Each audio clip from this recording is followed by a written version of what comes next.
Hey everyone, it's Evelyn. Welcome to Reppin, and thank you so much for being here. Look, I'll be honest, I was not a dog person until I got one. And then after that, yeah, I got it. I loved my dog so much. I can tell you that she helped pull me out of some really, really dark places. But what if it wasn't just darkness? What if it was addiction or recovery? What if the only thing between you and rock bottom was your dog? Not your family, not your friends, not even a therapist. Just your dog. For some people in recovery, that is real life. So today you're going to meet an awesome human being with an incredible story. I'm so excited to have Stephen Knight with me. Stephen spent decades battling his own addiction, running from trauma and losing almost everything, from his freedom, his home, and almost his life. And then one day he met a dog, and that moment, it changed everything. Together, they built Dogs Matter. It's the only organization in the entire country that fosters dogs for people going into rehab. Like, how cool is that? Think about it. You're finally ready to get clean, but you've got a dog and no safe place to leave them. So what happens? Well, many people don't go, and sometimes that can be a death sentence. Dogs Matter changes all of that. This is more than a story about sobriety. It's about identity, family, grit, and how the love of a dog can literally keep families together and someone alive. Stephen's made a difference in so many lives that he was named CNN's Hero of the Year in 2024. It's a wonderful tribute to the heart and hope that he's given to so many people. So let's go meet Stephen Knight and his sweet little girl, Jayde. I got a knock on the door, and this was here. You get a knock on the door, and that little thing is staring at you, and she's on the brink of being surrendered. Yes. I make no apology. Rough and rugged. Represent NY, hold it down for my peeps. New York, New York. We rep the hardest. Hardcore. Nobody harder. Let them know. That's the way we rock it. Show me what you got.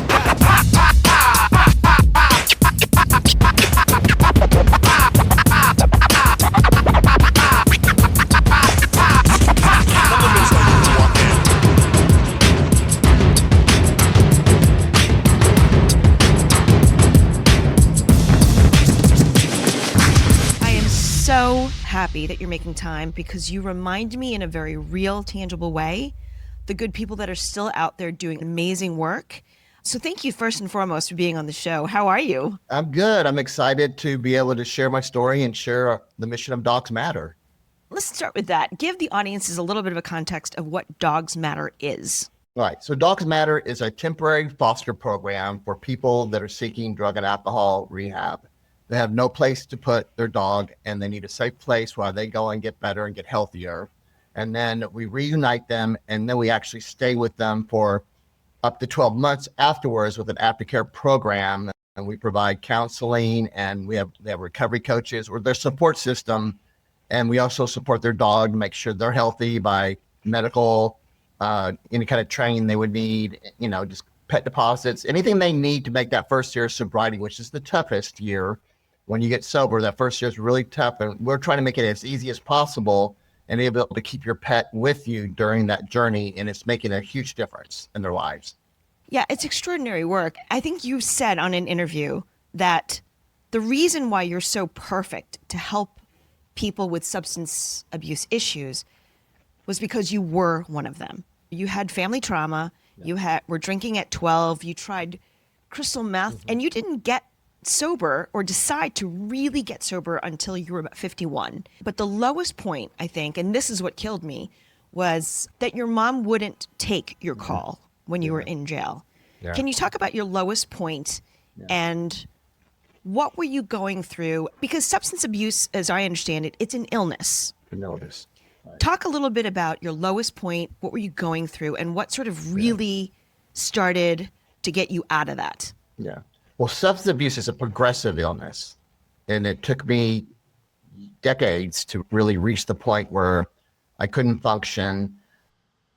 younger, with all the trauma I went through, my solution was to numb myself and be able to not have to deal with the trauma and having to heal from it. I didn't know how to heal from it. I didn't have the coping skills. I wasn't brought up that way. I was brought up the way you just move forward and you deal with it.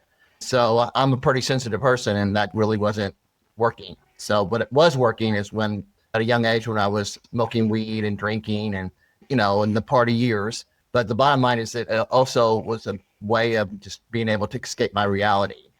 And the progression of the disease, it just became more and more, and you build a higher tolerance of it. And at age 34, weed and alcohol wasn't working that much anymore. And I found crystal meth. And that is a really dangerous, fast taking drug that will take you out quickly. But I even learned how to function with that for, almost 15 years.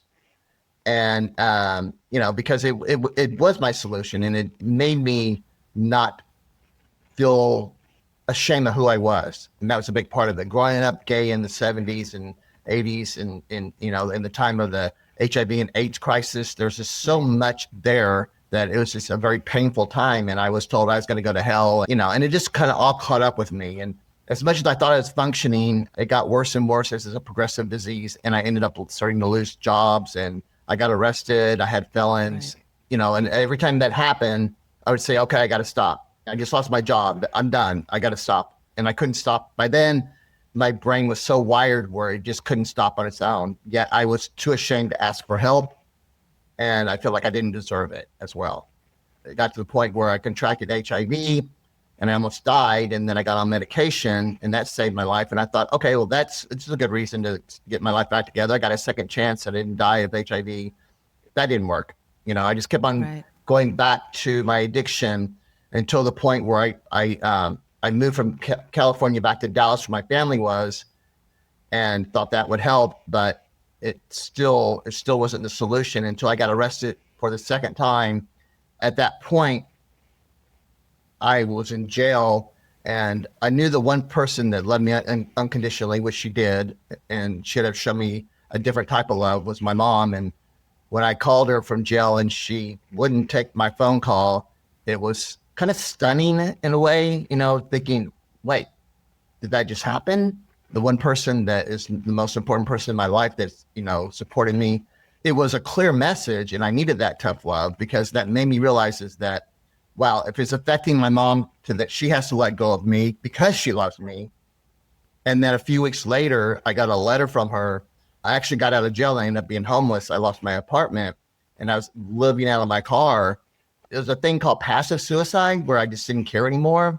And I even stopped taking my HIV meds because I thought I just couldn't handle it. And then I went and checked my mail at my old address and found a letter from my mother. She told me she didn't have to bury me. She goes, the last thing I want to have to do is watch my son die of this disease. Please get some help. That just kind of shifted my whole psyche to quit being so selfish, Stephen. You got to think of some others right now. If you hate yourself so much, put your thought and your love to your mother and do it for her. Because I could not have her go through that. So pretty immediately made the huge decision to go into treatment. And that was at age 51. And when I went into treatment, I've been sober ever since. It's an extraordinary story. And my God, you were hit from so many different sides that how could you not feel hopeless? I also read one story or heard you talk about it in one interview, how you actually tried many times to get help and you went to therapy. And again, this was back in the day when being gay was obviously not accepted. You went to a therapist, and the therapist even said, I can't help you because of my religious beliefs. So because you were gay, right? She actually said to you, right. What did she say exactly? What's interesting about that is that I was 24 years old, and I was, I was teaching school, and I would have been fired being a school teacher during that time for being gay. So I had to be closeted and pretend girlfriend and all that. My depression started getting so bad that I had suicide ideations, and I thought I need to get to therapy because I didn't want to move. I didn't care if I moved on. So I found this therapist that was recommended, and I went to her, and for about 2 months, we had sessions. I was petrified to tell anybody out loud. 2 months, probably about a month. I felt like I've got to tell her. I feel that she's a very sweet lady, and I felt comfortable. We could talk about a lot of things. And she's a therapist. She's a therapist. She's supposed to help you. She said, yeah, right. And so for the first time in my life, out loud, I said I was gay. And I remember not much reaction. It was kind of like, oh, okay, well, let's stop here for this week. That's a big moment for you. Big moment for me. What was the topper is that when I went back the next week, she had gone, I guess, and talked to her husband that was a pastor. And she's like, Stephen, I just got to tell you right now, I can't see you any longer because of you being gay and conflict of what I believe. Almost just like, you need to really look at that and pray about it. And And I was like, oh, wow. Yeah. Shut it out. Talk about trauma and you just push it down. You had layers and layers and layers, and you did do the things that you were supposed to do, which is reach out, go to a professional, go get help, especially when you're dealing with something so big and you're struggling with depression, which obviously is very serious and needs to be taken seriously. And here you go and do the things that you're supposed to do for self-care, and you take this huge step. Yeah. And then to have a professional say that must have been just enormous. But you know what? You took all of this and you certainly hit rock bottom, and I'm still so glad that you are here with us today and you've done so many incredible things. Let's fast forward a little bit. So you're clean, you're sober, your friend knocks on the door. She's struggling with substance abuse. She's saying, oh God, I need to go back to rehab, but I need to surrender my dog. Yeah. Jayde, this black little, beautiful little dog. Let me get her. Hold on real quick. Well, yeah. She was kind of taking a nap, but this is what I got. Oh my God, the little poopy bear. I got a knock on the door. This was here. You get a knock on the door, and that little thing is staring at you, and she's on the brink of being surrendered. Yes. What's your first thought? Like, oh my God, my friend's struggling with substance abuse again. Oh my God, she's surrendering a dog. What's going on through your head? Part of that story is also I myself was struggling. I was 8 months sober. My best friend that I met in rehab, he had just relapsed. So he moved out. I was alone. And I was really struggling. And I just felt so empty and no purpose. I was just like in all the wreckage, and I'm trying to heal and do all this healing, but I just wasn't happy. The pain was too much. And then when I got a knock on the door and I saw her, I never even had a dog as an adult. She was my You never first had a dog before? Never. I was too busy at being an addict. True. Okay. I was like smart enough to think, no, my life's too messy to bring a dog. So I didn't even really think about it too much. And so the bottom line is that when I saw her and I looked in her eyes, and I promise you it was one of those aha moments that was just like spiritual. And I mean, look at those eyes. Wait, you're talking about seeing the dog's eyes, not your friend's eyes, right? I was just like, okay, with my friend, I was like, oh my God. And she had Jayde, and I immediately was like, okay, sorry about you, but let me get your dog. let me look at this dog. I see Jayde around a little bit, and I grabbed her, and she's like, I have nobody in my life that will talk to me. And I get that. She was a heroin addict. She was really sick. She goes, I got to go to treatment now, or I'm going to probably have a seizure. Can you take me down to the animal shelter? I need to surrender Jayde. And I was just like, wait, hold on. Let me think about this. And then you get to treatment. And within 15 minutes, I knew that Jayde and I were meant to be together. Jayde is the OG of Dogs Matter. She is the OG. She is like the Oz of Dogs Matter. I mean, she's the one reason why it kicked this whole thing off. Now, I need to be very honest with you. The regular listeners of my podcast, they know, and I've openly said this. I never had a dog before in my life, before my first dog. So I lost my first dog last February. And before this, I'd never, ever had a dog. And I'll be honest with you, I was not really like a dog person. Uh-huh. I never really understood, like it was a dog, it was a pet. Yeah. But now that I had a dog, and I got a dog, I have to tell you, I would hack off an appendage to save an animal.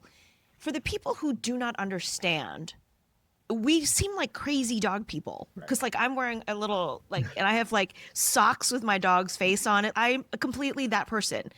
Before this, it was a pet. It was a dog. Right. For people who are like that, who've never had a dog, doesn't understand, can you explain what it is? What is that bond? Because I was the same way. The people that I didn't know, their dog was everything. And even the people that in my addiction that had dogs, they would not leave that dog, and it was their everything. And I didn't get it until you had to experience firsthand. I believe that we are spiritual beings having a human experience, and part of the human experience is about connection, not just humans, but living beings that can really fulfill you and complete you. And I think for Jayde, she completed me. She gave me purpose. She gave me responsibility. I never had children. I still don't have children. So I never had that kind of parental kind of desire to take care of something like that on that level. And to me, for people that don't have children, I don't want to compare them, although I probably prefer a dog over kids, but that's I okay. do all. Same. Me too. You know, Listen, you're great, Steven, but I would rather hang out with Jayde over you any day of the week. No offense. I know she's way more popular than I am. And that's the right order of things. I think for me, it was just like the unconditional love they show you, but this being relies on me. I had to get up in the morning and make sure that she's taken care of. And when I was in recovery, I had a reason to get up now. And I got up and I'd be able to, like, I need to walk her and I need to feed her. And then she's loving on me. And it was its own kind of antidepressant and anxiety medication to me. Right. It was better than that because it was natural and it filled a void. It filled a void of loneliness and just hurt. And it was part of my healing. There's also no judgment from a dog. You know, you could be an addict. You can be, you can have the worst day. You could be the poorest person in the world. There's no judgment. They just want the simple, basic things, which is to be with you, to love you, and just to have a safe, warm, nurturing place. For me, dogs reminded me of really fundamentally what's the most important things in life. But I want to connect the dogs and your substance program because, first of all, even people without substance issues and aren't like animal people may not understand. Yeah, I don't want to get up and pick up dog shit. Yeah. You know what I mean? And I understand that because I was kind of like that too. And then my dog, G, she passed after 16 years. She was a Shih Tzu that I would have literally cut my arm off for. Okay. She just loved me. Yeah. She was just there and loved me and just surrounded me with joy. And that was it. It was almost so simple. It was hard to understand. Right. But in terms of substance abuse and dogs, what is the connection there? Because people who don't have substance issues don't get the thing about the dog. So why is taking care of a dog so important to people struggling with substance issues? Why can't, I'm just being devil's advocate, why can't they just leave it at a shelter? Why not just dump it at a rescue or something like that? The one living being that didn't give up on you and loved you unconditionally, didn't judge you, counted on you, you have to be able to give that up and just like, oh, well, you know, I'm a mess in here. I shouldn't have that. It's in comparison of giving up your child. Who would want to do that? As far as an addict, the opposite of addiction is connection. Okay. And when you have a connection like Jayde and like a pet, a dog, that can take the place of and be part of the treatment of addiction. Because when I say opposite of addiction, it's connection means when in our addiction, we end up, it's just usually isolating and being ourselves, or we're connected to other people that are very unhealthy and dangerous and just very risky people, which makes us even more withdraw from. Yeah. Like, so there's no healthy connection. If you can experience a healthy connection that I believe a dog can provide, you know, especially starting off a new life and learning how to trust people and learning how to connect and learning how to develop relationships again and learning how to trust. You start with a dog there, then you can work your way up to a human. And that's what I found, that I wasn't quite ready to even put myself out there with another person. And part of it also, I don't know if felt like I deserved anything. And having Jayde allowed me to know that I deserve something because I'm taking care of this pet, and what she's giving me is making me feel more deserving of what my life is right now. That is wonderful. So you take on this little dog after opening a door, and you saved it from being surrendered, right? Or God knows what would happen, right? So, and essentially, you and now your organization, Dogs Matter, saved 2 lives. Yeah. because you save the dog's life and then you reunite with the owner upon completion of the treatment. And then you also have a rehab program, which I want to get to in just a bit. You have a great motto, which is, we'll take care of your best friend while you take care of yourself. Let's back up for just a minute. In the early stages, when you got the OG, the original gangster Jayde, and I love her. I'm glad you brought her on there, but I'm also glad she's gone because I don't think I'd be able to pay attention with the dog in the frame. Sorry. I'd be like, what'd you say? I'm looking at Jayde. Talk to me a little bit about a moment that you might have experienced that you might not have thought about in a while. When you got Jayde, you were still struggling with sobriety, right? Mm-hmm. I think you're always struggling with sobriety from what I understand. Mm-hmm. Was there a moment where you were feeling a little vulnerable, not feeling deserving of love or belonging or anything else that you may have been thinking at the time, and there was a moment that you looked over at Jayde, or Jayde did something that gave you just enough to keep going? I was a year and a half sober. I've only had Jayde for, I got Jayde when I was 8 months sober, and I had Jayde for maybe a year. And my mom, who was my best friend that I did all this to, she had got cancer. And it was within 6 months, she had passed. At that point, I was a year and a half sober. I was still working on my own self-worth. And one of the reasons I continued to fight the fight was for my mom. And I thought, oh my gosh, I'm about to go through this with my mother. The pain is, am I going to make it? And my whole family was like worried, is he going to relapse over this? It's a great excuse. I could think of every reason why I could.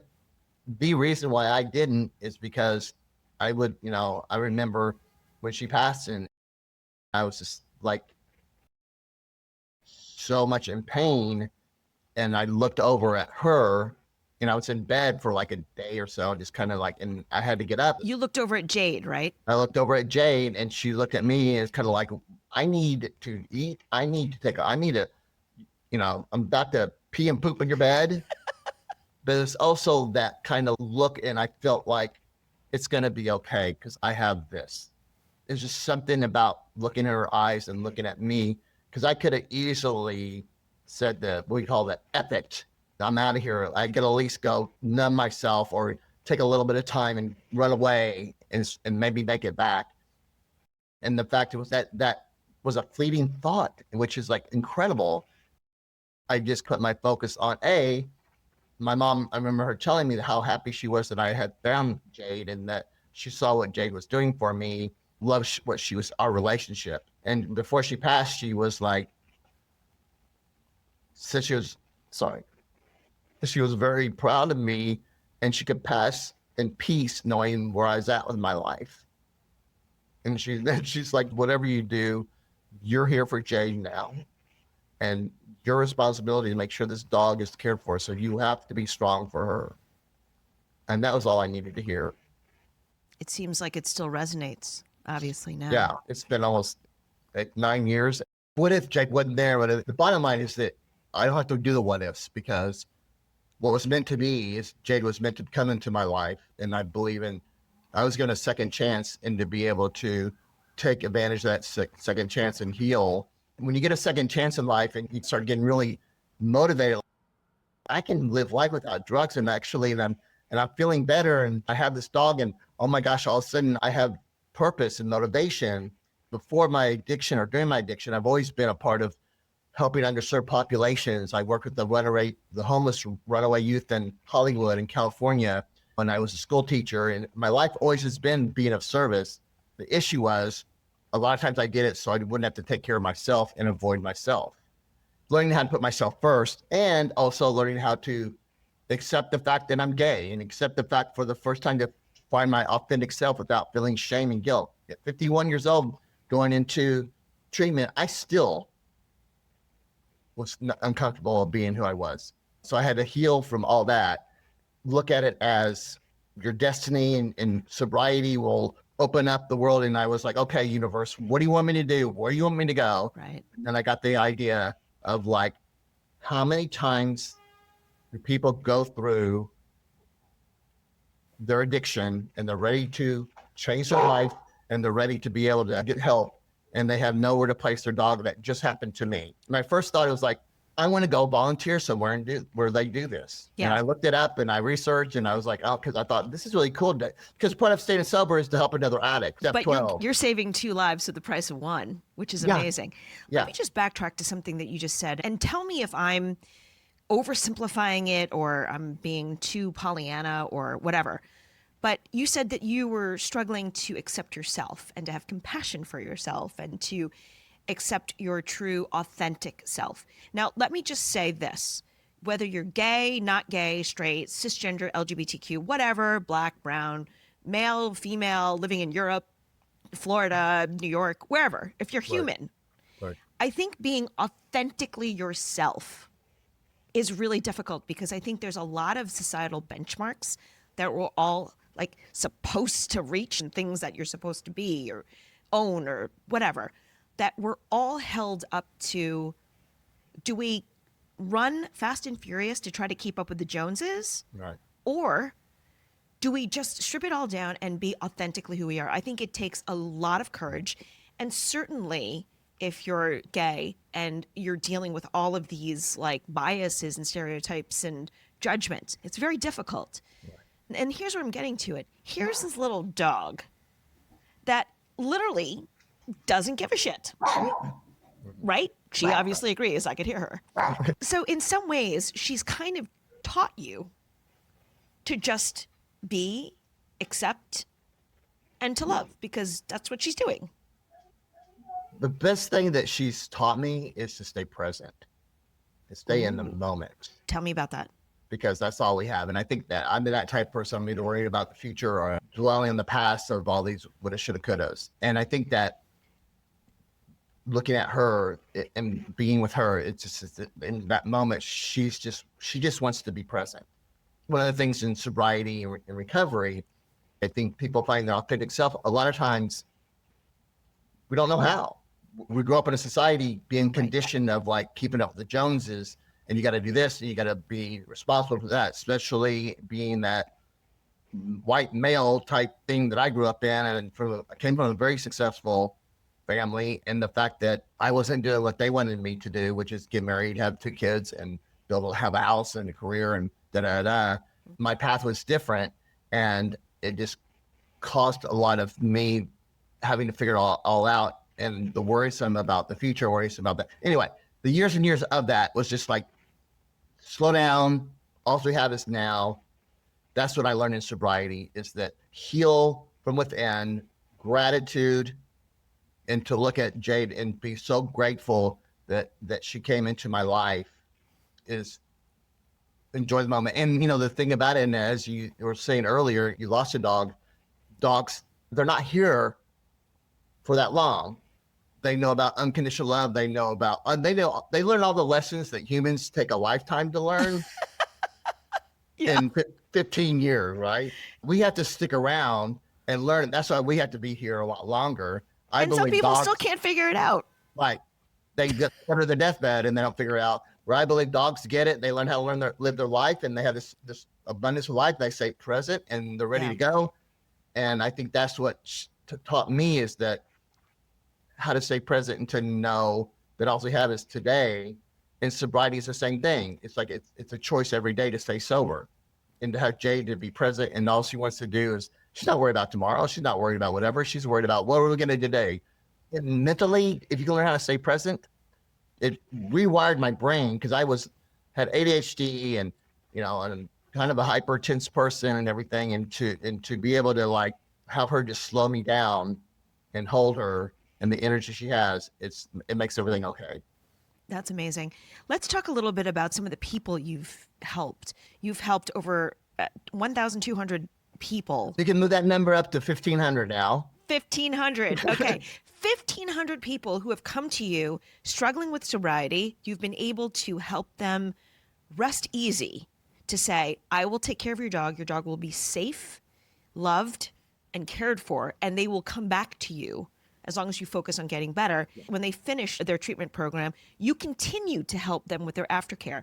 Can you share one personal story that stayed with you, one rescue? And when I say rescue, I don't mean just the dog. I mean also the person. The one I think that stands out the most is I got a phone call from a lady that knew about us that had been walking her dog in the park or near this lake and everything. And she had seen this homeless woman there that had 2 dogs, and she got to know her a little bit, and she was an addict and she was homeless and she had lost everything. And she was living in a tent, and it was wintertime. And she asked this woman, she's like, if you could get help, would you take the help? And she goes, what am I getting to my dogs? And she had these 2 little dogs, Lucy and Gigi. I remember them so well. And she got a hold of me and she's like, please help me. I'm talking to this woman. She's really getting sick. She goes, I feel like that she's going to die out there if she doesn't get help. And I was like, wow, okay. I called the woman. She used this person that got a hold of me, her phone and everything. I was telling her a little bit about a problem. Anyway, she was really angry and she was like yelling at me, and she was just like, come and get him now, or whatever. Well, how you gonna help me? Am I gonna? Anyway, she was just like screaming and yelling at me. It was just like, oh my gosh. First of all, I thought, well, I don't have to work with you. And then I was kind of like, well, forget that. And then the woman called me back. I'm sorry, but she's also had a lot of issues with men. And, and she got really triggered. When I said that she had to sign a contract, it just flipped her out. So I had to look up and check my ego and saying that, okay, I'm going to approach this differently. And I said, well, will you help me with her and we'll do this together? So she said, yes, we will. So her friend got her to sign the contract to let us foster her dogs. The woman brought her dogs to me, that I was going to take the dogs, and the woman was going to take her to the hospital, actually, because she was like sick. And I saw her and I met her. She was crying. She was, I'm so sorry that I yelled at you, but I'm so scared and I don't know what to do. And so I got to tell her a little bit more about my story, and we had this connection, and I just and she got it. She understood that I'd been there. It's like, I would never, ever give up my dog for you. So you're going to get your dogs back. And it was just like such a beautiful story. And we hugged. So literally I took Gigi and Lucy. She went straight to the hospital. She went into a coma, and she literally went respiratory. She was like almost flatlined. That's how close she was to dying. And they saved her. But she ended up having pneumonia, and it was just like she was dying. And they literally said maybe a few days more, she would have been dead. Gone. And so I'm thinking, oh my God, this is how important this program, what we do is now speed it up. And we took her dogs and we fostered them. She went to the hospital. She went to treatment after that. She went to sober living, and we're talking now, it's been 8 or 9 months. And this woman just got, like me, the second chance, and she is thriving. And so I remember great. 9 months later, I got to give her dogs back, and it was the most wonderful, beautiful thing to see it. One of the things that she had lost in her addiction was her 12-year-old son. He's about 10 years old. I think she lost him. Lost meaning like the kid died, or no, they took the kid away because of her addiction. The foster system came in and took them away, and that was devastating for her. And the one thing, because usually we do 30 to 90 days, but she's like, Steven, I really want to work hard and try to get my son back as well. I'm like, oh, absolutely. She was going to take probably more time. It's like, I understand how important that is. So 9 months after that, she went through all these courses and classes and got a job, and now it's been over 1.5 years, I think.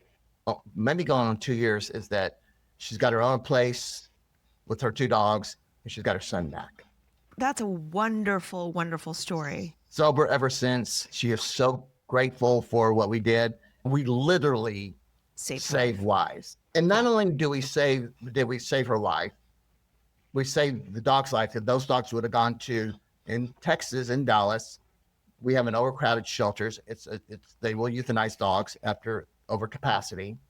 So instead of that, the dogs are in the shelter, that opened up 2 spaces for 2 other dogs to go to. So we saved lives there. So if you look at the effect of just helping one person and their dog, it has a bigger effect on. It's a ripple effect. A ripple effect. It's not like a one-shot deal. It literally affects the entire the sort of universe of like that butterfly dogs effect, you know what I mean? And the cycle. Yeah. Obviously that stayed with you, but what was it that you took away from that besides the fact that you literally saved lives? What I took away from that is that this person, that when you saw her when how she was at her rock bottom, that she was angry and just almost just like one of those kind of stereotype people you see on the streets that you would run from. Yeah. To know that all she is this really broken woman with addiction, just needing some support and somebody to help her, that everybody deserves a second chance. And it just made me so grateful to look about it, because I was her. I wasn't in a tent. I was in my car. It wasn't winter. It was 115 degrees in the summertime in 2011, with no air conditioning in my car. So I was that. It just brought me back to where I was at. It just gave me more motivation to be able to continue to do what I do. This is a really hard job. People don't realize that we don't have enough fosters. There's more demand than we have the setup for, which we're hoping to get more support. A real quick story. I don't know if you can see them. Hey, Piper. I Piper, can't, come but here. I'd like to. Come here. Okay. Can I tell you a story about Piper and Lady? It's a dog, right? So the answer would be yes. That's Lady. Which one is Lady? There's like multiple the bigger dogs. one. Piper's the smaller one. Now this is Nova, my new foster I just got. Nova's, his dad's in rehab right now. So Piper, which is right there in the chair. Look at that. He's like waiting for a cocktail. Her owner, I know, right? With Piper though, and Lady, come here, Lady. Let's come up here. And with Lady, their story's different, because with Piper, I had rescued Piper and her sister, not Lady, but another dog that she had with, and her owner. They went to rehab. It was in a domestic violence situation.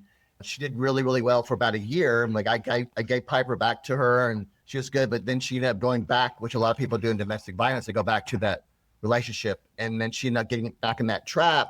I remember her calling me, going, "Can you bring me some food? I'm not doing well. Can you at least bring some food for the dogs and everything?" And I was like, "Yeah, let me go check on her." And she told me, I said, "Where are you at?" She was, "I'm back with so and so." And I was like, "Okay." And I knew it was bad, and she had relapsed and everything. I had personally fostered Piper when I first got her. She went to rehab. The owner, the boyfriend, had the dogs and were beating the dogs and basically making her leave treatment to come back, or he was going to kill the dogs. Oh my God. Luckily, they escaped the backyard and ended up at Dallas Animal Services. But but Piper was just a wreck and tried to bite somebody, so she got put on the euthanasia list. Oh. And I ran and got her from the Dallas Animal Services and took her personally and fostered her, and she's a great dog and everything. Got her back to her. Like I said, the owner did really good for about a year, and then she went back to him. She relapsed. I went over there to give them food and check on her, and it was just such a horrible scene. And Piper was at the doorway looking at me. She knew me. I had her for like 8 months. She jumped into my arms and almost like, "Please take me out of here." And I looked at the owner and I said, "Here's some food for," she had 3 other dogs, and she was just like almost like a hoarder. And I said, "I tell you what, let me take Piper for a few days while you figure some things out." I took Piper with me. And then later on, I talked to her. She goes, I need some help. I need to go back to treatment. I want to try to do this again. I went, "Okay, I will keep Piper." I said, "Piper will always have a place here." And she's like, I don't know if I can do this, but I'm going to try. And I said, I will guarantee you, I don't care how long it takes, but when you're ready and you get healthy again, I will give you Piper back. Unfortunately, during COVID, kind of lost touch with her. I was trying to get a hold of her to see how she was doing, and she overdosed and died. Oh, God. But I promised her, I said, no matter what, Piper would always have a home with me. So that's why I have Piper. Piper's sitting on a chair waiting for Yeah. Wagyu beef or something. Her and Jayde love each other. She's not one of those adoptable dogs. She's been through so much trauma. She doesn't like men. She'll snap. But it's amazing that you've taken her on. You're saying, "She's my dog. Yeah. She's my dog now. I will be there for Piper." I do it in her honor, of her owner's honor. Addiction kills. People don't realize that 100,000 people a year overdose. We're a solution for so many things, for homelessness, for overdosing, for addiction. We have a pathway because 79 million households have dogs, pets now, more than ever. And now they're more like family. They used to be less domesticated. So all these family issues that happen with the family happen to the dog as well. And we've ignored that. Shelters don't do temporary fostering. They do. It's either you surrender the dog or that's it. Yeah, this is such a big universe that you're opening my eyes to. People who are not pet people don't necessarily understand, like, it's a dog. Aren't you giving it too much power, or cats or whatever? But from my understanding from researching, it's like when you hit rock bottom with substance, you've lost everything. You've lost everyone. And the dog is the only companion that's still with you.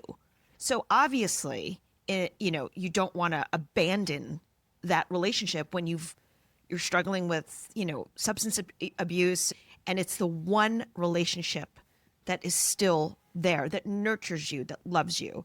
So obviously they don't want to abandon their dogs. So you sort of answer that, which is incredible. And it makes sense to me because they are family. Animals are family. And again, for anyone who doesn't have a dog, trust me, I was one of you guys. I didn't understand it. I used to think kissing a dog was gross. Now I'm like slamming my faces into dogs and stuff like that. You don't just provide them with a foster. You're already going the extra mile. You're already keeping families together. You're already saving lives. So there's some like multi-tiers there. But the thing with you is that you don't just give the dog back after they're done with treatment. Like, you give them a really comprehensive aftercare program to make sure that not only does the person continue with their sobriety and get the support that they need, that the animals still are cared for and loved. Can you talk a little bit about like your aftercare? Why was that important for you to give it even more? It's a good question because essentially there's a few other programs that do what we do, but they don't. When they finish rehab, here's your dog and they're done. It's because I know what the path afterwards is, and I know the challenges of it is, and I consciously just couldn't give the dog back and say goodbye. I had to figure out, how can I be a part of helping them, because they're going to have their ups and downs. I want to be a safety net to be able to make sure they can get self-sufficient and take care of this dog. So I thought, you know what, we'll make some incentives and say, hey, if you allow us to be a part of, when you get out, join our aftercare program, we will provide food for your dog and things that you need, and you'll get a recovery coach to help you. And if you're in crisis counseling, I'll do sessions with you. I'll check in with you. What's great about that is they already trust us, right? We just had their dog. Right. Most of them, there's some that don't work out, but most of them have already got built a trust. They're like, yeah, you're part of my support group anyway. I'm not going to say, okay, here's your dog, goodbye.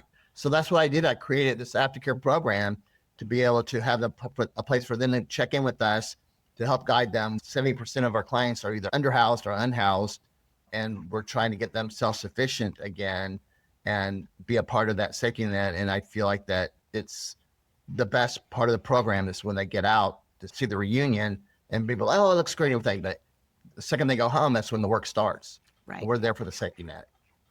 Yeah, you're still really invested in their well-being and health. And I don't mean just the person, also the dog, and to make sure that the family stays together, that's a lot. You're already doing so much. Yeah.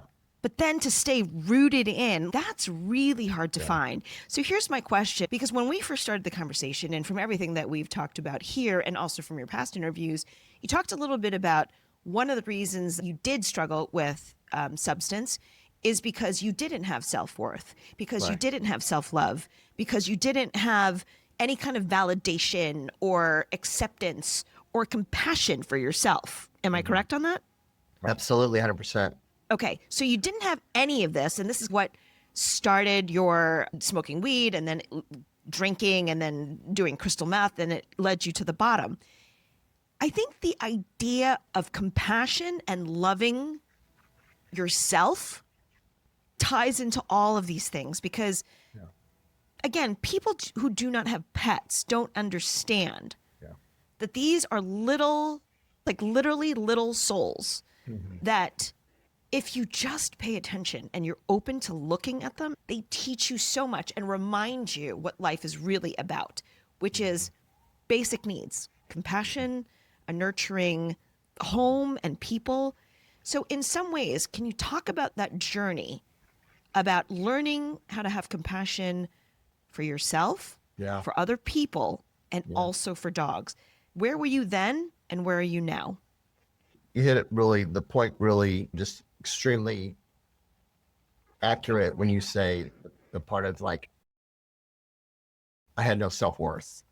And you can build a life and I could get sober and I could do these things and I could go through things. But what happens if the self-worth has to be the foundation of your life? When you get a second chance in life and you're going to rebuild your life, if you don't believe in yourself, if you don't believe you can do it, if you don't believe you deserve it, it's going to crumble. And that was happening. I was trying to do some things and I still didn't. I had so much shame about being an addict and the wreckage that I did and all these, relationships that I ruined. And it's just so much shame and guilt, and shame was like killing me. Having a pet and taking care of a pet made me feel worthy. And so I took that and going, okay, this dog is really healthy and happy. And to see a dog happy, it made me happy and feel good about myself. So the second I worked on loving myself, and as corny as it sounds, I had to first find kind of that hero within side me in order for me to be able to even attempt to do what I'm doing today and putting myself out there and helping others. And it's all because I now stand in my truth. I'm proud of who I am. I'm empowered by what happened to me. I'm a drug addict, and I took two diseases that almost killed me, which is addiction and HIV, and took from being so ashamed to have these two diseases to now be empowered by them and not feeling that way, because I can take this and I can help somebody else and I can make a difference and I can save lives. You've done it over and over and over and over again. And I think that compassion thread and understanding self-worth and love really ties in, because you've given that to dogs. Yeah. Jayde has taught you about that. Yeah. Right? Because she's just stayed by you and loved you. Right. So she taught you that, you give her that, Yeah. and then you pay that forward over and over again to the 1,500 dogs and people that you've helped. What's the one thing that you've learned that you'd like to pay forward in terms of understanding compassion for animals and also for other people? First of all, it's never too late to learn these things. And I think a lot of people get to the age, and like I said, I was 51 when I got sober, and then as the age, like, oh man, I'm never going to do this or anything. For me to have Jayde look at and experience what with her about fulfilling this voice, helping me heal, creating a different life, to know that everybody deserves this. Everybody has self-worth, innate self-worth. We're born with it. If I can help instill and help build that self-worth and love somebody until they can love themselves by helping them, that's what I needed. And that's what Jayde gave me. I've learned that compassion and empathy, and kindness is what, you can't put a price on that. I work in nonprofit. I don't make a lot of money, but I'm so rich. It's about helping others in the right way. And it's about also taking care of yourself and loving yourself and starting there. Yeah. And that's what I've learned the most. So I'm going to ask you to sign us off. Stephen, will you let me know who you are and what you represent?